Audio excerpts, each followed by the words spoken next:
mon secours est en toi.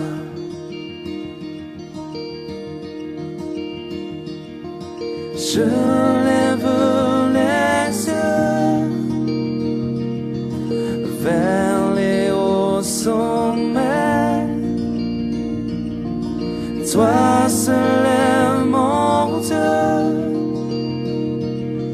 Je proclamerai. Toi seul est ma force. Toi seul. Bien-aimés dans le Seigneur, que la paix, la grâce et la miséricorde de l'Éternel, notre Dieu, soient notre partage tous. Parce que moi-même, j'ai besoin de cette paix. Toi aussi, là où tu as besoin de la même paix. C'est pourquoi nous disons en termes hébraïques, Shalom. En parlant Shalom, nous disons que Dieu vous donne la paix, qui est différente de la paix que le monde donne. La paix que le monde donne, il la donne en fonction d'un matin où les dirigeants se sentent bien, en fonction d'une soirée où le voisin a trouvé ce qui peut être utile afin qu'il donne à l'autre la paix. Mais l'Éternel, notre Dieu, lui-même, il est le Dieu de paix. Son Fils Jésus-Christ, il est le Prince de paix. Et nous qui croyons en lui, il veut que nous soyons des hommes et des femmes de paix. C'est ce qui fait que le moment que les anges sont venus le jour de Noël, ils ont dit « Paix sur la terre et louange dans les cieux ». Paix sur la terre, louange dans les cieux, nous sommes dans notre émission intitulée « L'Éternel mon secours ». L'Éternel mon secours, nous, Église pentecôtiste des secouristes, nous disons « L'Éternel est le premier secouriste ». Parce qu'il est écrit « Ebenezer ». Jusqu'ici, l'Éternel m'a secouru. Parce qu'il est écrit, l'Éternel, il est le secours qui ne manque jamais en temps de détresse. Ça, c'est Dieu qui dit reste lui-même. Il est le secours. C'est pourquoi nous disons, et à toi et à nous-mêmes, que si nous avons l'Éternel pour secours, bon, il y a certaines choses, même si charnellement nous pouvons nous en inquiéter, mais parce que je sais que l'Éternel est avec moi, ça me donnera la paix. Ainsi dit, la page que nous sommes en train de continuer de feuilleter s'intitule « Les dossiers de famille ». Nous avons dit que chaque famille a un dossier.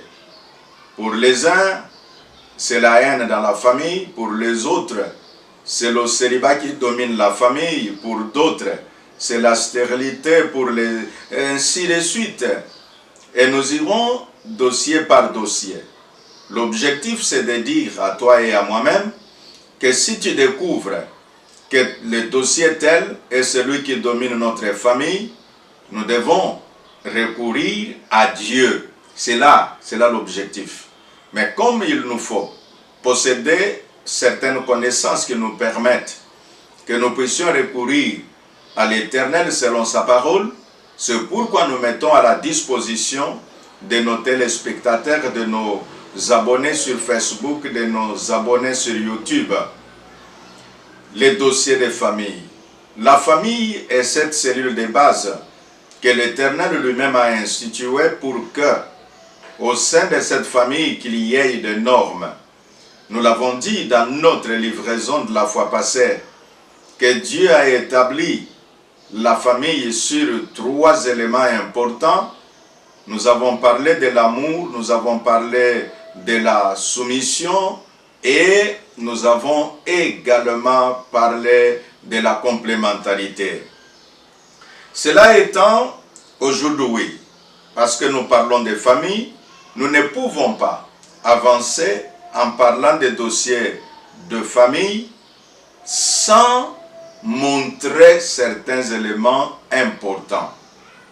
Nous nous rappelons aussi que dans notre livraison de la dernière fois, nous avons montré de quelle manière que Dieu dans la vie du chrétien, a établi ces 4 priorités dans le cadre des familles en disant, premièrement, c'est ta relation avec lui, Dieu. Deuxièmement, c'est ta relation avec ta famille. Troisièmement, c'est ta relation avec l'Église. Et quatrièmement, c'est ta relation avec le monde. Il y a des gens qui ont pratiquement inversé l'ordre.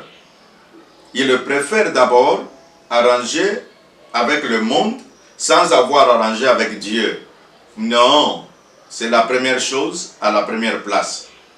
Les uns préfèrent arranger en famille avant d'arranger avec Dieu. Nous disons encore là, on a inversé. D'autres même préfèrent arranger avec l'Église sans avoir arrangé avec Dieu. On a inversé. Pourquoi nous parlons de l'Église et puis nous parlons de Dieu? Parce que tu diras, n'est-ce pas, Dieu avec l'Église, c'est un. Non, non. Nous voulons dire, dans la vérité, Dieu est un avec son Église parce que Christ est le corps. Enfin, l'Église est le corps de Christ, voilà. Mais, dans la pratique, nous disons Église, tous ceux qui se regroupent au nom de Jésus. Or, de tous ceux qui se regroupent au nom de Jésus, tous ne voient pas que Dieu, tous ne voient pas que Jésus. Il y a les uns qui se regroupent là, juste pour un intérêt éphémère de genre, je vais peut-être à cet endroit, oui, si je peux trouver de nouveaux amis. Les intentions sont bonnes, mais sauf qu'il est nécessaire de mettre la première chose à la première place. La première chose, c'est ta relation avec Dieu. Quelle est la différence entre ta relation avec Dieu et ta relation au sein de l'Église? Ta relation avec Dieu, c'est ton intimité personnelle. Avant de voir le prochain, mais tu regardes Dieu lui-même. Tu sens la vie de Dieu en toi. Par la foi en Jésus-Christ, tu te reconnais être enfant de Dieu. Parce que tu te reconnais être enfant de Dieu, cela te donnera la possibilité de voir l'autre là. C'est là que Jésus, en enseignant la prière, notre Père qui est dans les cieux, il a dit, notre Père. Ça veut dire, je ne suis pas le seul enfant dans cette famille-là. Donc, dans la famille de Dieu, il y a plusieurs enfants. Bien-aimés dans le Seigneur, parce que nous parlons des dossiers de famille, je voulais dire au départ que chaque famille a un dossier. Mais qu'à cela ne tienne, dans le sens général, nous devons retenir qu'il n'y a pas de famille parfaite sur la terre. De la même manière, nous disons, il n'y a pas de famille parfaite dans la Bible qui est la loi de Dieu. La perfection que certains se réclament, même l'apôtre Paul avait dit ce qui suit, que je tends vers, je m'efforce, je cours vers le but, non pas comme l'ayant déjà atteint, mais comme le poursuivant. C'est ainsi quand quelqu'un aujourd'hui peut se dire, j'ai atteint la perfection, il faut déjà comprendre qu'il est en train de chuter sans le savoir. Les familles dans la Bible, je disais qu'il n'y a pas de familles parfaites. Je veux, en notre livraison de ce jour, vous montrer que chaque famille, même celle dont nous parlons de temps en temps, mais vous trouverez qu'il y a eu des problèmes. Je commence par la famille d'Adam et Ève. Je vous ai dit que le diable, dans sa façon de travailler, il fait en sorte qu'il puisse entamer, qu'il puisse compliquer la relation de l'homme avec Dieu. Voilà ce que j'ai dit la fois passée et j'y reviens en montrant quelques exemples pratiques. Donc retenez qu'aujourd'hui, parce que je parle qu'il n'y a pas de famille parfaite dans la Bible, j'insiste bien, parce que toi, tu as toujours méprisé ta famille au profit de la famille du voisin. Tu as toujours méprisé ta famille au profit de l'autre famille, là, je ne sais pas, du député, ou de l'autre famille, là, du ministre, ou de l'autre famille, là, du président. Mais non, je veux que tu saches, toutes les familles, y compris les familles de la Bible, il n'y a pas une famille parfaite. Quand tu comprends que toutes ces familles ont leurs imperfections, tu te diras que faudra-t-il faire. C'est là que notre émission s'intitule « L'Éternel mon secours ». C'est là que tu seras capable, et toi et moi, que nous puissions dire à l'Éternel « Viens au secours » pour qu'il y ait de l'équilibre dans notre cellule familiale, pour qu'il y ait l'harmonie dans notre cellule familiale. Parlant de ces 4 familles que je vais tirer comme exemple, je vous en donne la citation. 1. C'est la famille d'Adam, Ève et leurs enfants. 2. C'est la famille d'Abraham avec ses enfants. 3. Nous avons la famille de Joseph, Marie, mère de Jésus. 4. Nous avons la famille de David, parce que David, nous l'appelons toujours l'homme selon le cœur de Dieu. C'est pourquoi j'ai inséré ces 4 familles-là pour que nous puissions comprendre que si aujourd'hui, quand ta famille, ça ne marche pas, tu dis, le pasteur n'a pas d'onction, le pasteur ne connaît pas comment nous aider à gérer nos familles, c'est pourquoi dans ma famille tout ne marche pas. Prenons la première famille. L'intitulé d'aujourd'hui, c'est de dire, il n'y a pas de famille parfaite, y compris dans la parole de Dieu, y compris dans la Bible. La Bible nous aide à savoir que les choses qui sont arrivées autrefois puissent nous servir d'exemple et que nous sachions, nous à notre tour, comment nous pouvons nous comporter pour que Dieu soit placé au centre de nos actions, au centre de nos relations. Prenez le jardin d'Éden. Le propriétaire du jardin, c'est l'Éternel, et il a placé l'homme pour cultiver et garder. Le fait que l'homme se retrouve avec sa femme, il y a eu déjà entre eux deux. Parce qu'il y a toi maman, toi papa, tu dis souvent que en tout cas quand nous n'avions pas des enfants, nous étions très bien, on s'aimait, mais depuis que les enfants sont là, la femme préfère s'occuper plus des enfants à main de laissant. Non, ce ne sont pas les enfants. C'est notre nature humaine qui a toujours été pareille. Adam et Ève, quand ils ont commencé à avoir des problèmes entre eux deux, il n'y avait pas d'enfants. Quel problème? Adam, Dieu l'appelle et il lui dit, où es-tu? Mais la question, si tu la prends, elle est simple. Il devait dire, mon Dieu, je me cache. C'est ce qu'il avait dit, que j'ai entendu ta voix et je me cache. Et alors, quand on lui dit, tu as mangé le fruit de Adam, de répondre, ce n'est pas moi, la femme que tu m'as donnée. Là, il enlève tous les qualificatifs qu'il avait donnés à la femme le jour de son rêve. Quand il se réveilla de son sommeil, il dit, voici la chair de ma chair, l'os de mes os. En hébreu, ça veut dire, voici un autre moi-même. Alors là, ce n'est plus un autre moi-même, c'est devenu la femme que tu m'as donnée.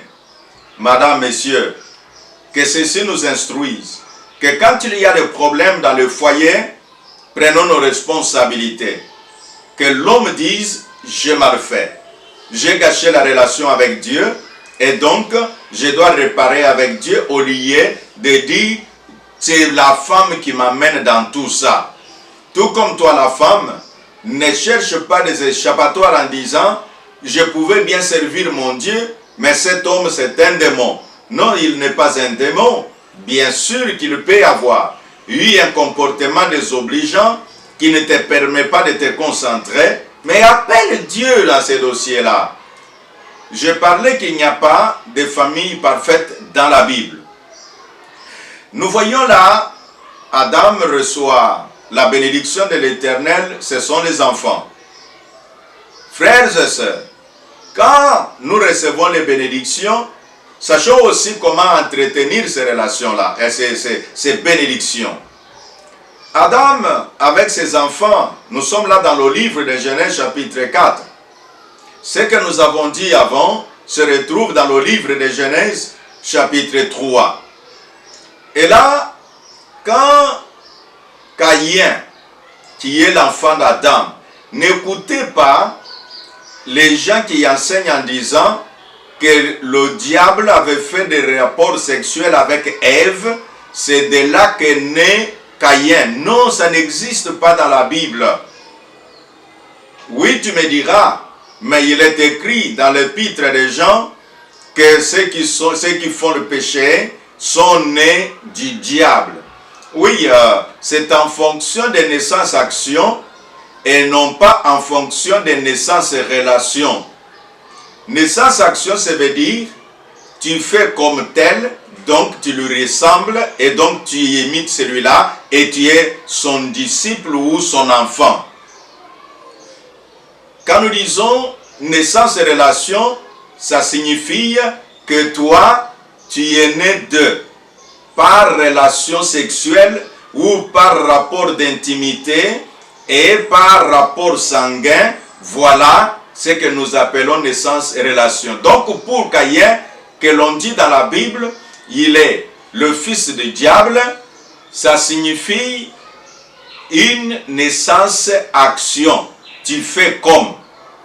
Ce n'est pas une naissance-relation qui dit donc tu as la filiation.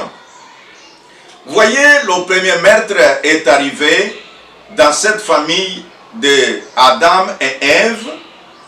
Les premières ruptures, l'homme parle de sa femme comme d'une étrangère, ça c'est dans la Bible. Donc si cela vous arrive, ce n'est pas un objet de divorce, madame, ce n'est pas un sujet de divorce, monsieur. Et toi, frère, nous parlerons des dossiers familiaux en parlant de cette famille-là. Ici, nous y allons par généralité. Je prends une deuxième famille. Je m'en vais citer la famille d'Adam, enfin d'Abraham. Tous nous savons qu'on dit, tous ceux qui ont cru sont appelés les fils d'Abraham par la foi. Et quand nous prions, nous disons le Dieu d'Abraham, le Dieu d'Isaac, le Dieu de Jacob. Prenons ces gens-là. Est-ce que tout a été parfait? C'est vrai, tu vas m'opposer le verset biblique qui dit l'Éternel a justifié Abraham par sa foi. Oui, je crois fermement en ce passage, ce qui fait d'ailleurs de moi qui était loin de Dieu comme un enfant du royaume. En parlant de la famille d'Abraham, nous partons de leur relation avec son épouse. Vous connaissez tout ce qui est arrivé. Ils arrivent pour éviter les problèmes avec le roi Abimelech. Vous connaissez la situation. Il a dit à sa femme, bon, en tout cas, s'il faut qu'on te prenne, en tout cas, que tu ailles là-bas pourvu que moi je vive. Vous savez, si nous transmettons ça dans une réalité, on dira que Abraham avait voulu plus sauver sa peau, sauver sa vie, bon, d'une certaine manière, en sacrifiant sa femme. Un problème. Donc nous disons, frères et sœurs, que ce qui nous arrive aujourd'hui est arrivé aux ancêtres d'autrefois, donc dans la parole de Dieu. Notre objectif, c'est de dire, quand nous faisons face à des situations comme cela leur est arrivé, que nous sachions ne pas abandonner Dieu, continuer toujours de nous accrocher à lui. Voilà nos intentions. Et moi, je prie le Dieu d'Abraham, parce que tu diras, mais si tu es en train de mettre en exergue que voilà, même la famille d'Abraham n'était pas une famille parfaite, donc tu veux dire, Abraham était mauvais. Non, moi je n'amène pas cet évangile-là. Moi j'amène l'évangile de dire, oui, même Abraham, mon père spirituel, notre ancêtre spirituel, avait aussi des problèmes, mais il s'est attaché à Dieu. Toi et moi, attachons-nous à l'Éternel, malgré que nous voyons certaines imperfections. Je parlais de la relation pasteur et famille. J'ai dit que le premier pasteur dans le jardin d'Éden était Dieu lui-même. Mais cela n'a pas empêché à Adam de traiter sa femme comme une étrangère. Le premier pasteur était Dieu lui-même. Cela n'a pas empêché à Caïn de pouvoir tuer son frère. C'est ainsi, je vais dire à celui qui pense que oui, si Dieu est dans notre famille, il n'y aura aucun problème. Je dis non, non, non, non, non, non. L'homme a un libre arbitre, il peut se comporter comme il veut sans tenir compte de Dieu. C'est ainsi Caïn, quand vous le remarquez, Dieu lui a apporté la prédication en disant, mais si tu vois le mal sur ta porte, toi tu dois vaincre. Mais Caïn n'a pas écouté la prédication de Dieu. Et à quoi bon? Nous les pasteurs, les gens condamnent à tort et à travers. Oh, si mes enfants ne changent pas, continuent à fumer du chanvre, je dois chercher une autre église, là où... Non! Continue à prier Dieu. Donc dans la famille d'Abraham, parce que c'est là où nous étions, il y a eu tout ce que nous connaissons. De la femme qui a dit à son mari, comme je n'ai pas d'enfant, va vers ma servante et tu pourras. Est-ce que ça a engendré la joie? Non, ça a engendré des problèmes. Aujourd'hui, les problèmes qu'il y a en Palestine, ça date depuis Abraham à cause de ce que les uns se réclament être les descendants d'Ismaël et les autres disent nous sommes les descendants d'Isaac. Ceux d'Isaac disent c'est nous qui avons la promesse, ceux d'Ismaël disent c'est nous qui sommes les aînés. Vous comprenez là le problème? Nous en parlerons en détail parce que nous prendrons famille par famille. Afin que tu n'abandonnes pas Dieu parce qu'il y a des problèmes dans ta famille, mais que tu puisses te consacrer à l'Éternel en disant, comme l'apôtre Paul pouvait dire, qui me séparera de l'amour de Dieu. Serait-ce les hommes? Serait-ce les anges? Et il dit, rien du tout. Arrivons à ce point-là. Troisième famille. Nous avons la famille de David. David est appelé l'homme selon le cœur de Dieu. Est-ce que sa famille était une famille parfaite? Pas du tout. Vous connaissez l'histoire d'Absalom. Vous connaissez l'histoire de ces enfants qui se sont succédés. L'histoire de Tamar. Nous disons là que dans chaque famille, dans la famille de David, il y a eu inceste. Le grand frère qui a couché avec la petite sœur. Or, cela est interdit.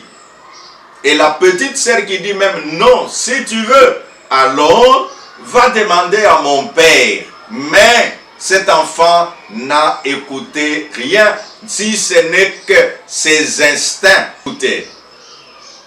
Il y a autant de familles où nous nous retrouvons, qu'il y a beaucoup de choses qui s'opèrent. Que faut-il faire?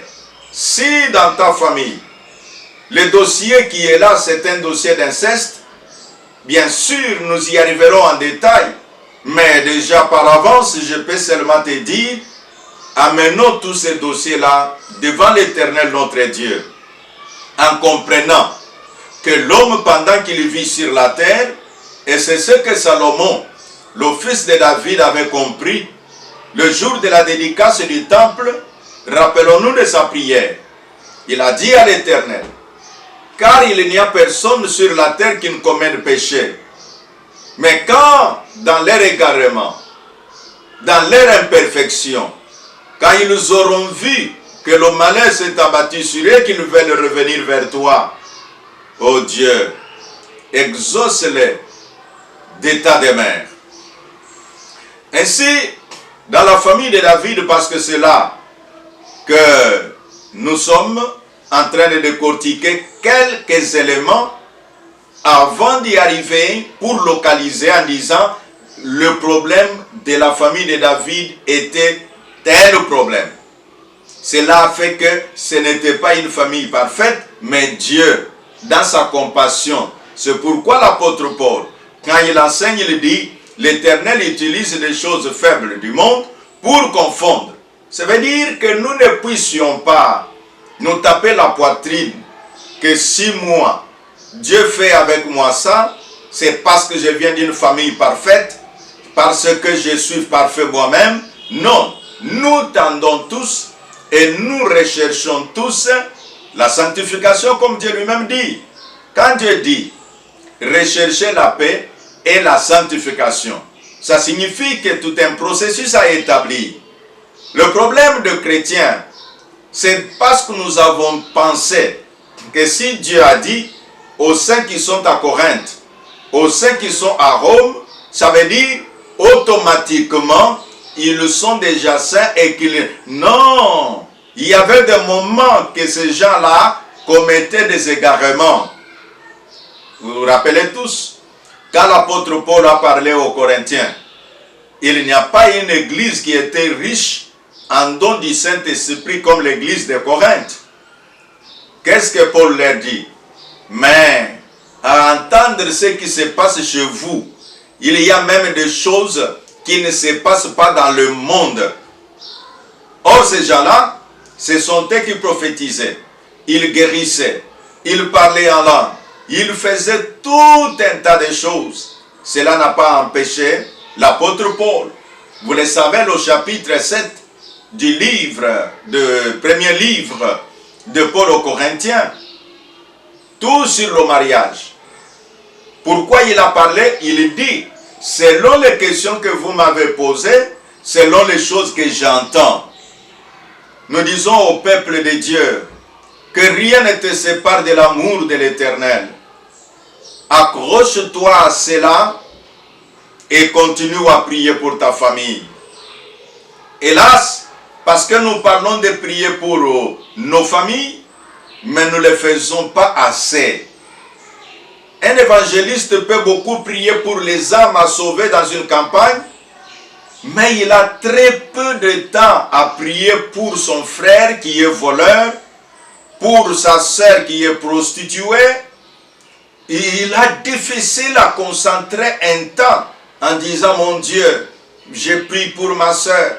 Et aussi non seulement prier, et aussi l'évangéliser, mais parfois tu dis, mais ma sœur voit tout ce que je fais pour Dieu là, mais elle pouvait déjà... Non, non, tu peux l'appeler comme tu as toujours parlé aux autres âmes là, en leur montrant combien les voleurs entreront en enfer. Tu peux aussi montrer à ton jeune frère là qui est un escroc, tu lui dis, non jeune frère, non pas seulement parce que tu fais honte à la famille en étant escroc, mais sache que si tu ne te convertis pas, tu iras en enfer. Et pour ne pas aller en enfer, le fait d'avoir eu ton grand frère évangéliste, d'avoir eu ton père pasteur, voici l'évangile de salut. La famille de David. Nous connaissons les choses qui ont eu lieu dans la famille de David, juste pour dire un échantillon, que Dieu l'a appelé l'homme selon mon cœur, mais cela n'a pas fait que sa famille était épargnée des imperfections. Quatrième famille. J'ai dit la famille de Joseph et Marie. Dans cette famille, là où Jésus-Christ est né, savez-vous qu'à cause de la naissance de Jésus, il y a eu des polémiques? Lesquelles? Vous savez, Dieu dit ceci dans sa parole, que ce qui suit l'homme, les pensées suivent l'homme.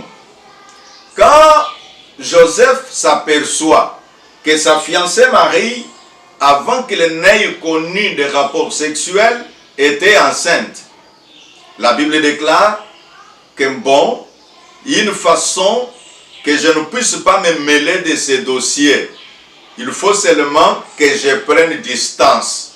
Comme qui dirait, avec sa grossesse-là, en tout cas, il faut que je l'éloigne, moi, que je devienne un homme à part. Pour faire quoi? L'objectif, c'est de dire, en éloignant Marie, que je cherche une autre. Heureusement, l'Éternel Dieu est intervenu en envoyant l'ange pendant la nuit. Y a-t-il quelqu'un, pendant que nous parlons, à cause des incompréhensions, que parfois la femme dit « je l'appelle » ou bien le mari dit « je l'appelle » et les deux ne se comprennent pas. Et ils disent, en tout cas, notre foyer est mis à mal. Qu'est-ce qu'il faut faire? Toujours prier l'Éternel. Demander l'intervention de Dieu comme il avait envoyé l'ange qui était intervenu pour régler la question. De tout ce que nous disons là, parce que nous tendons vers la clôture de notre pensée d'aujourd'hui, là où nous disons que même dans la Bible, les familles bibliques que nous imitons, c'est vrai, nous devons les imiter, mais que nous sachions, il y a eu aussi des imperfections. Et que quand nous regardons, quand nous remarquons, quand nous notons certaines imperfections dans nos familles, la chose importante, c'est de recourir vers l'Éternel. C'est pourquoi nous disons, l'Éternel, mon secours. C'est le thème ou le titre de notre émission, parce que moi-même, avec Jvaya Mapia, je suis le secouriste, et puis notre église s'appelle Église pentecôtiste des secouristes épaisses, et là nous disons, dans le monde en détresse, Dieu envoie les secouristes. Et l'évangile, c'est le véritable secours. Or, l'évangile, c'est la présentation de Jésus-Christ à l'humanité, qui est lui le porteur de la bonne nouvelle, qui est l'homme parfait, qui est l'homme idéal. Ainsi dit, mes frères et sœurs, de là où vous m'avez suivi, soyez branchés, parce que nous avons parlé qu'il n'y a pas de famille parfaite. À cause de cela, dans notre prochaine livraison, nous allons parler de l'autel familial.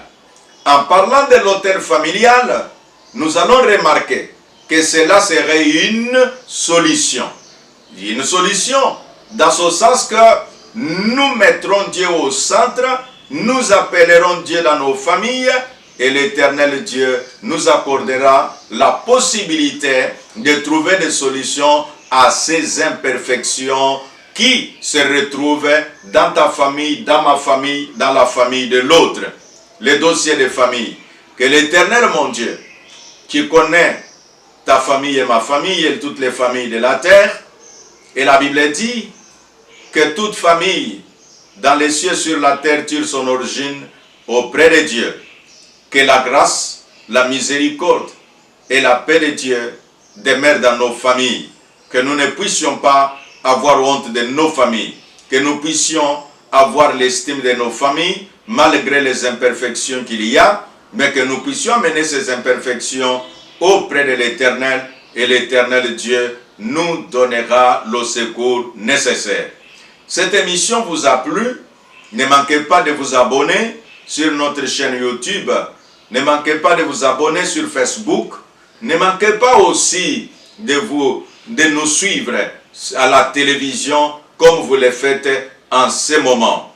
Et si vous trouvez utile de nous soutenir financièrement et spirituellement par vos prières, les deux soutiens sont les bienvenus et vous pouvez nous contacter et nous vous dirons comment les faire. C'est votre humble serviteur, l'évêque Ejiba Yamapia Évariste, et je bénis mes enfants qui sont en train de travailler pour vous joindre là où vous êtes. Je pense à Justin Goma et je pense à Brunel Kiese qui est à la caméra pour nous aider à vous envoyer ces images. Soyez tous bénis dans les noms précieux de Jésus et nous disons Amen.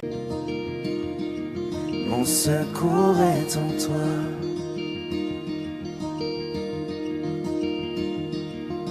Je lève les yeux vers les hauts sommets.